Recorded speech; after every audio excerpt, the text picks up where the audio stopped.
Bonjour à tous et à toutes, bienvenue à ce 6e épisode de Remax on Speaker.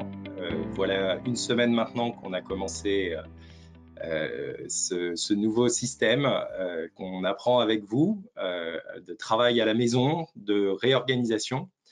J'espère tout d'abord que vous et votre entourage, vous allez bien. Aujourd'hui et les derniers jours, il y avait à peu près 200 personnes qui participent à ces épisodes. Et donc, je voulais vous féliciter, vous remercier de participer. Je pense que votre présence est tout à fait importante pour mettre en place votre rythme, votre routine. Donc, on espère que les différents sujets traités dans Remax on Speaker par Thomas, par Sandra, par Manon, et puis à la technique qui viendra peut-être devant la caméra bientôt, Guénola, Lionel également, vous aide pour mettre en place cette routine, trouver votre rythme. Et sachez en tout cas que toute l'équipe de Remax France, on est complètement impliqué pour vous apporter du support et puis répondre à vos questions, vous guider. Il s'agit d'une course de fond. On en est au début. Ça fait une semaine, mais ça ne fait seulement une semaine que ça a commencé, entre guillemets. Et je vous ai posé la question en introduction de savoir si vous alliez bien, vous et votre entourage. En fait, ce que je voulais vous proposer pendant cette demi-heure, c'était surtout de savoir si vous allez bien. Et c'est quelque chose et une question très importante à se poser, surtout quand on est dans des situations incertaines avec beaucoup de stress. Et c'est pas une question égoïste. Pourquoi? Parce que il faut que vous alliez bien pour pouvoir aider les autres. Pour ceux qui ont pris l'avion, alors pas la dernière semaine, même ça va, on va sans doute pas le prendre pendant un petit bout de temps, mais je voulais vous rappeler une consigne qui est donnée dans l'avion. En cas de dépressurisation dans un avion, la consigne de sécurité, c'est que si vous êtes assis à côté d'un enfant, que les masques tombent, ce qu'on dit, et la consigne, c'est pas mettez le masque à l'enfant. C'est la chose la plus importante, c'est de mettre le masque pour vous, d'abord. Pourquoi pour vous? Parce que si vous tombez dans les pommes, vous ne pouvez plus aider ceux qui sont à côté de vous. Donc, pour pouvoir aider votre famille, votre entourage, vos clients, il faut d'abord que vous alliez bien.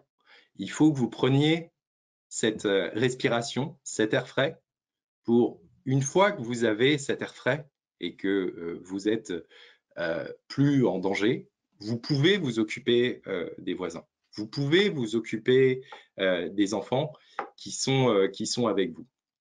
Donc, pendant cet épisode, je voulais qu'on réfléchisse un petit peu sur l'attitude à avoir, l'attitude qu'on doit tous avoir dans une situation comme la situation actuelle.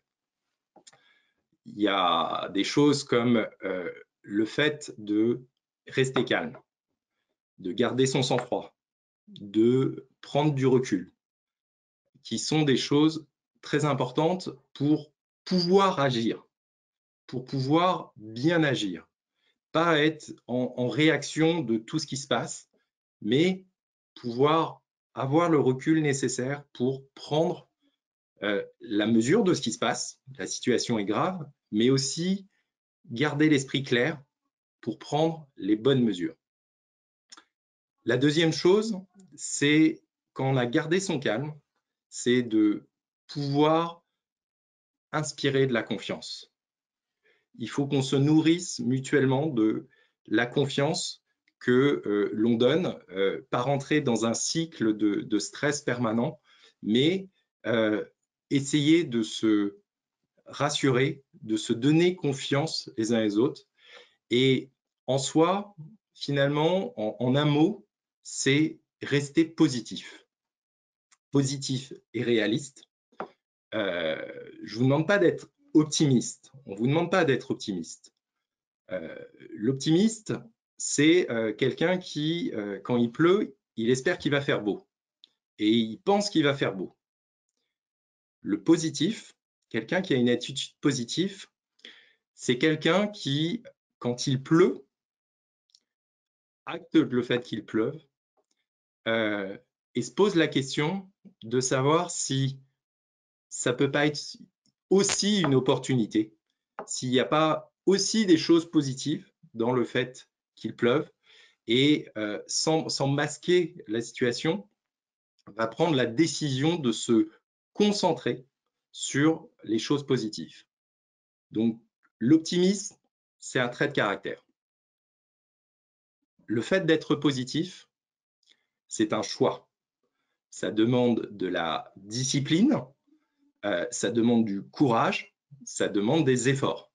C'est ça que je vous propose de faire, d'être dans un système où vous allez vous concentrer sur ce qui est positif. Pour faire ça, l'une des choses importantes, c'est de faire la part des choses entre, d'une part, ce sur quoi vous n'avez pas le contrôle, et vous allez décider de ne pas dépenser plus d'énergie que ça dessus, et puis avoir conscience de ce sur quoi vous avez le contrôle pour y mettre toute votre énergie. Et pour ça, il faut faire, c'est une préparation, c'est comme de la préparation mentale, ou même d'une façon, c'est les bases même de la méditation. Je vous laisserai aller voir et vous documenter dessus si vous voulez. Mais l'objectif, c'est de filtrer le bruit de la négativité des gens, des informations. Il y a des personnes qui vont, quand vous les contactez, vont même vous blâmer vous sur le fait que de la situation qui arrive. On a ça. Ce qui est important, c'est de dépenser et d'investir son énergie sur ce que vous contrôlez pour rester dans quelque chose de positif.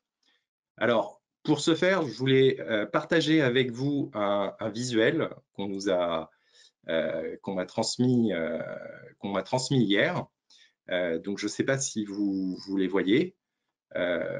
C'est un visuel alors qui était transmis en anglais qui correspond à la situation à la fois du coronavirus et pas dans un contexte spécialement professionnel, et qui dit: voilà les choses que je ne peux pas contrôler, et donc je décide d'en prendre acte, mais de ne pas perdre d'énergie dessus. Ces choses, c'est savoir si les autres respectent les mesures barrières, la façon d'agir des autres personnes, c'est prévoir ce qui va se passer dans le futur. On est dans un milieu incertain.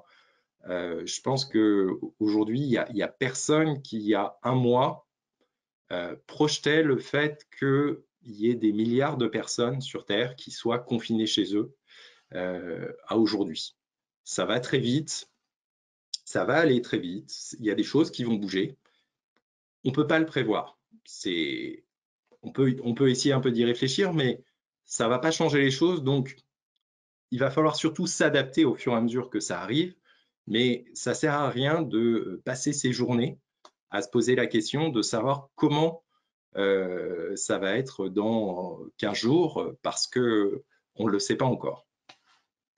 Il y a d'autres éléments. Alors, il y avait le nombre de rouleaux de papier toilette dans les supermarchés, où il y a le type de pâtes qui sont disponibles, ou que sais-je. Toutes ces choses-là, ce n'est pas des choses qu'on peut contrôler à notre niveau. Il y a la durée du confinement. C'était annoncé 15 jours. Ce sera vraisemblablement plutôt 4 semaines, 6 semaines, peut-être plus. Je suis pas devin. En tout cas, c'est pas quelque chose sur lequel on peut agir. Il y a la façon dont les autres réagissent par rapport à cette situation. Ce n'est pas encore quelque chose que je peux agir. Maintenant, il y a des choses sur lesquelles on peut agir très concrètement. Et donc, on va se concentrer dessus. Faire le choix d'avoir une attitude positive. Refuser tout ce qui est de l'ordre de la négativité, c'est quelque chose que je contrôle. Et c'est quelque chose qui nécessite que j'y investisse de l'énergie pour que ça puisse arriver. La façon de suivre les recommandations de l'OMS ou les mesures barrières, le fait de ne pas écouter tout le temps les infos. Les informations, c'est un flux permanent de négativité. Et je ne vous dis pas de ne pas être informé. Je vous dis qu'on est dans une course de fond. Quand on court un marathon, par exemple, c'est très bien d'avoir une montre pour savoir quel est son temps, quel est son cardio, quelle est sa vitesse. Ça donne des informations. Maintenant, si je cours un marathon et que tous les 50 mètres, je suis en train de regarder ma montre, je ne suis plus concentré sur ma course. Je vais avoir que des informations et de la surinformation qui va perturber le reste, de dire, me concentrer sur voilà, comment je me sens, comment je peux avancer, comment je peux faire. Donc, quand je cours un marathon, regardez tous les kilomètres. Les informations sur la montre, oui. Les regarder tous les 50 mètres, ça ne sert à rien. Et ça fait rentrer dans une spirale de négativité. Donc, par exemple, se dire que les informations, on s'informe une fois par jour, c'est largement suffisant pour être à jour de l'actualité.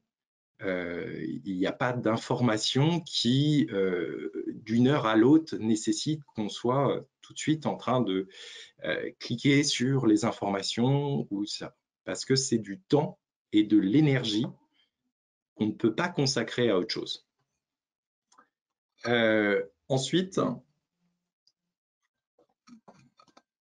il y a limité mon temps sur les réseaux sociaux. Le téléphone, c'est super. C'est aussi une source importante qui capte mon attention. Pendant les périodes de confinement, on a, je pense, tous beaucoup plus de groupes WhatsApp que d'habitude. On a un nombre de messages incalculable. Maintenant, si je suis en train de vérifier toutes les 3 minutes si j'ai un nouveau message, en fait, je ne peux pas avoir du recul sur ce qui se passe. Je ne peux pas prendre des décisions sereinement. Là aussi, je crois qu'il n'y a pas beaucoup de messages qui vont nécessiter qu'on vérifie toutes les 5 minutes. Donc, faire le choix de se détacher un petit peu de ça, de se dire, de limiter ses temps sur les réseaux sociaux. 1 heure par jour, si on est complètement accro, 2 heures par jour, ou mettre en place des contrôles. Depuis 1 an, sur tous les téléphones, il y a des programmes qui permettent de déconnecter les applications. Pour ma part, entre 22 heures et 8 heures, j'ai aucune notification qui peut arriver sur mon téléphone. Je suis toujours joignable, et s'il y a une urgence, je suis joignable. Les notifications, c'est pas pendant cette période-là, parce qu'on a besoin aussi de prendre du recul et se régénérer. Si je prends l'exemple de l'avion, la consigne quand le masque tombe, c'est pas de prendre son téléphone, faire un selfie pour plus tard. On est en période, je dirais, compliquée, incertaine. Il faut rester concentré et il faut savoir que notre concentration, c'est quelque chose avec quelque part une quantité qui n'est pas infinie. Donc, tout ce qu'on consacre à des choses comme les réseaux sociaux, c'est des choses qu'on ne va pas consacrer sur la mise en place de son travail, sur l'organisation de son temps, etc., etc. Ce que je peux contrôler aussi, ce qui était marqué dans ce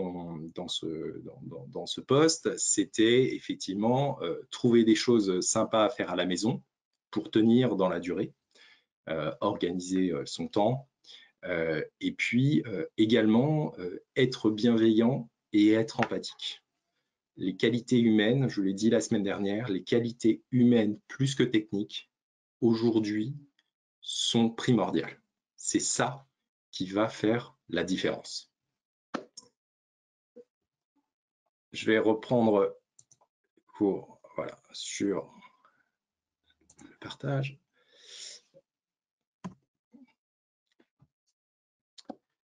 Donc, ce que je vous propose quelque part, c'est de nous forcer à rester positifs, nous concentrer sur les choses positives. Et objectivement, il y en a aussi beaucoup. On peut dire qu'il faut être positif parce que tôt ou tard, on va sortir de cette situation. On le sait tous et on doit s'accrocher à cette vision. On doit s'accrocher et faire vivre le rêve des acquéreurs et des vendeurs. Il faut être positif parce que en ce moment, il y a des gens, par exemple, qui passent beaucoup de temps chez eux. Il y a des gens qui adorent peut-être leur appartement et leur maison. Il y en a peut-être qui se rendent compte en ce moment que c'est pas l'endroit où ils voudraient être. Et donc, quand l'activité va reprendre, quand on va pouvoir de nouveau bouger et retourner au contact des gens, il y aura peut-être beaucoup de gens qui auront pris des décisions aussi par rapport à leur lieu de vie, en décidant qu'ils ne veulent plus être à l'endroit où ils sont actuellement. Positif aussi parce que, par exemple, on est un réseau, nous, chez Remax France, on est à vos côtés, on fait de notre mieux tous les jours pour vous apporter du service, des conseils, être au contact avec vous, vous apporter des choses sur la technologie, sur le marketing, pour vous permettre de rester au contact avec vos clients lorsqu'ils vont reprendre, lorsqu'ils voudront redéménager. On est dans un besoin primaire. L'achat d'une maison, c'est un besoin primaire et aujourd'hui, plus que jamais, tout le monde s'en rend compte. L'importance du lieu où on vit est primordiale. Et donc, paradoxalement, cet épisode c'est un peu un stress test où il y a aussi beaucoup de gens qui vont sans doute avoir envie de bouger. Positif parce que on est, comme on le disait, dans une industrie où déjà plus chanceuse que d'autres, entre guillemets, parce qu'il y a des industries qui perdent du chiffre d'affaires qu'ils ne rattraperont jamais. On est dans une industrie où, en ayant fait 2 ou 3 mauvais mois dans l'année, on peut connaître la meilleure année que l'on n'a jamais fait. On connaît tous des agents en immobilier qui, l'année où ils ont fait leur plus gros chiffre d'affaires, ils ont eu un passage à vide pendant 1 mois, pendant 2 mois, pendant 3 mois. Donc, on va avoir ce passage à vide, tous ensemble maintenant, mais on a l'opportunité, nous, de redresser ça en faisant un très bon deuxième semestre. On pourra rattraper notre année. Et du coup, on a quand même la capacité de se refaire quelque part financièrement. Donc, il y a des situations et il y a des choses sur lesquelles il faut faire attention maintenant, mais il faut aussi se dire que pour certains, 2020 sera peut-être votre meilleure année en termes de chiffre d'affaires parce que vous serez préparé pendant cette période et que vous allez connaître peut-être une très, très, très bonne activité au deuxième semestre de l'année. Et donc, c'est important de garder ça dans le coin de sa tête. L'année 2020 n'est pas du tout perdue pour nous. Il y a des industries pour lesquelles c'est le cas. En immobilier, certains d'entre vous feront leur meilleure année cette année. Enfin, sur les bonnes nouvelles, il y a plein de bonnes nouvelles aussi qui arrivent. Dans la vidéo de lundi, on annonçait que Jérôme du réseau qui a été testé positif et qui était malade au un virus est guéri depuis lundi et il a pu rentrer chez lui. En Chine, les marchés financiers sont plutôt dans le vert en ce moment. Il y a des nouvelles usines qui sont en train de se construire en ce moment par rapport aux nouveaux besoins qui ont été identifiés.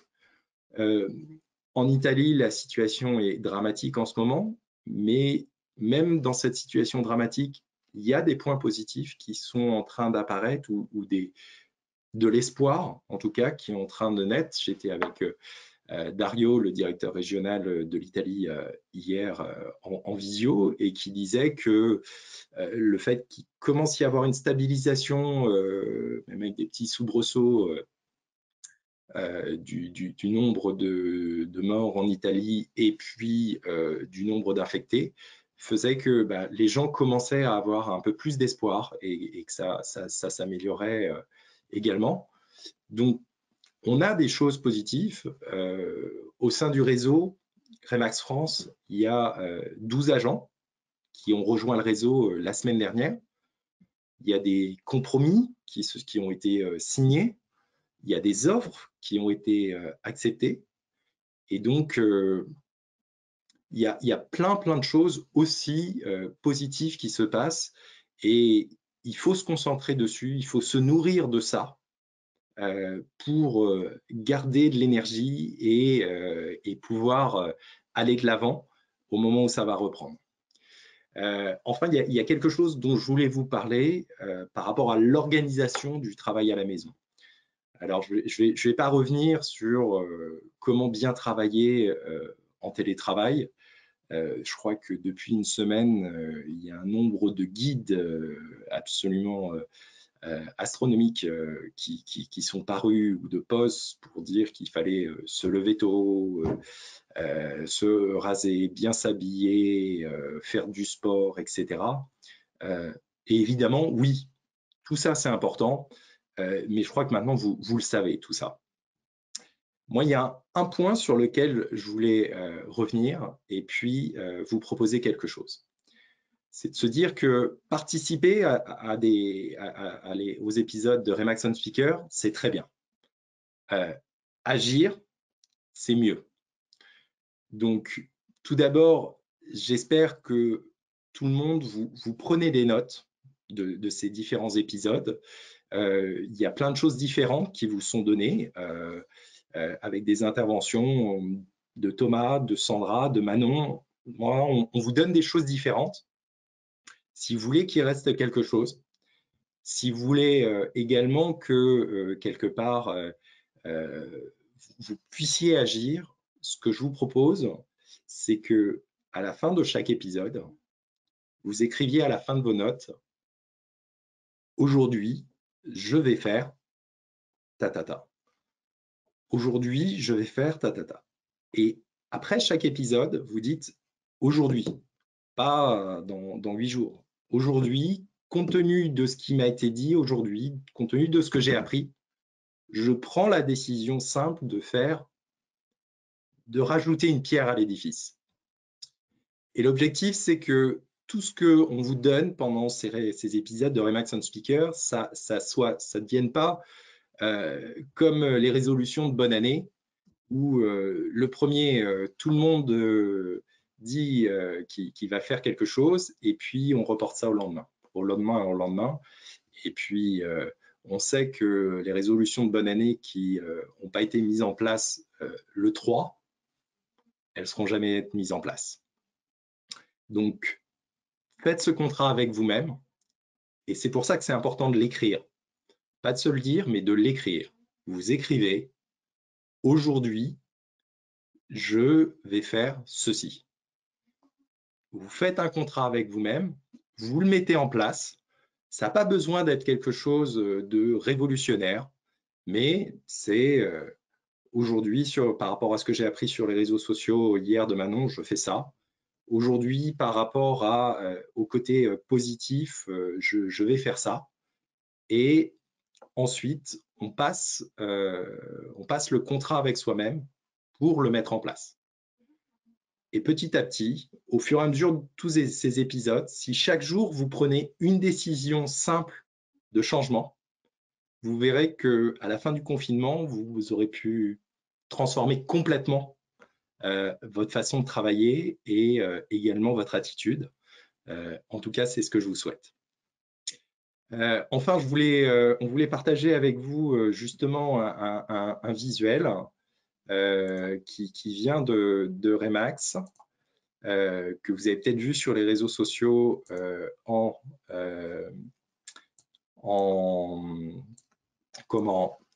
sur les réseaux sociaux dans la version anglaise, et que là on a traduit et qu'on va mettre à disposition. L'objectif, c'est que vous l'imprimiez, que vous le mettiez dans votre bureau ou sur la porte de votre bureau, et que voilà, ce qu'on vous dit, ce que vous savez, eh ben, vous prenez quelques secondes à chaque fois que vous passez devant cette porte pour savoir si vous mettez bien en place tout ça. C'est les 7 conseils pour gérer votre business en période inhabituelle. Restez connecté à votre réseau, passez à l'action, soyez un leader, restez connecté via les outils digitaux, mettez à jour votre stratégie, postez du contenu sur la situation, et le fait que le plus important, c'est la relation. Soyez empathique et tirez le meilleur des autres. Donc tout ça, c'est des choses qu'on vous dit depuis une semaine, qu'on continuera à vous dire. On s'est dit que c'était important que vous l'ayez pour que vous l'imprimiez et que vous puissiez avoir ça tous les jours pour commencer votre journée. On va vous le mettre à disposition après ce webinaire pour que vous puissiez l'avoir. Voilà pour aujourd'hui. Voilà ce qu'on voulait vous dire. Pour la suite des épisodes de Remax on Speaker, on voulait aussi vous dire que vous pouviez poser des questions. Il y en a un certain nombre qui l'ont fait lors des derniers webinaires. On va, lors d'un prochain épisode, sans doute faire un épisode sur la reprise de toutes ces questions. Donc, envoyez-nous vos questions, soit via le module qui s'affiche en ce moment, soit directement à webinaire@remax.fr. Et puis, les questions récurrentes qui arrivent, c'est quelque chose sur lequel on reviendra tous ensemble. Voilà pour aujourd'hui. Demain, ce sera Sandra qui fera l'épisode de Remax on Speaker. Et puis, d'ici là, encore une fois, restez concentrés sur ce que vous pouvez contrôler et prenons la décision de rester positif tous ensemble.